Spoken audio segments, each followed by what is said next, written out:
औरंगजेबाच्या वेळेपासनं त्याच्याही आधीपासून मुंडक्यांचे मिनार करायची पद्धत होती.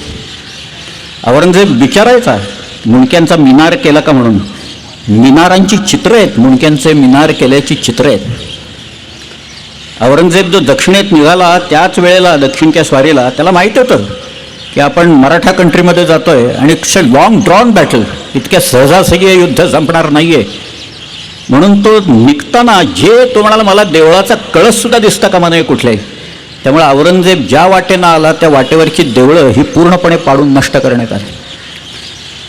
शिवाजी महाराज 1666ला सुटले आणि त्याच्यानंतर औरंगजेबाची एवढी चितू झाली, सगळे लोक त्याच्याकडे बोट दाखवून म्हणायला लागले ज्याच्या हातावर तुरी घेऊन शिवाजी महाराज पळून गेले तिकडे.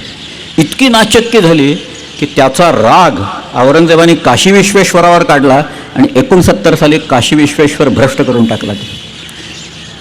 म्हणजे हिंदूंचं जे अत्यंत पवित्र स्थान विश्वेश्वर वाराणसीचा, की मी काल ज्याचं नाव सांगितलं स्लीमन, हेनरी स्लीमन, त्या स्लीमनने असं लिहिलं आहे की मी वाराणसीला बनारसला चाललेलो असताना माझं हृदयाची धडधड वाढली.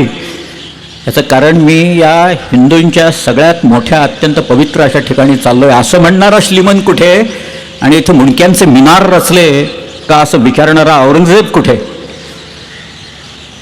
शिवाजी राजांच्या या सगळ्या प्रकरणात मुंडक्यांचे मिनार बंद पडले.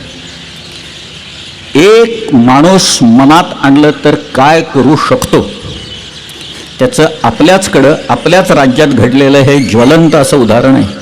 छत्रपती शिवाजी महाराजांनी याचा आदर्श घालून दिलेला आहे आपल्याकडे.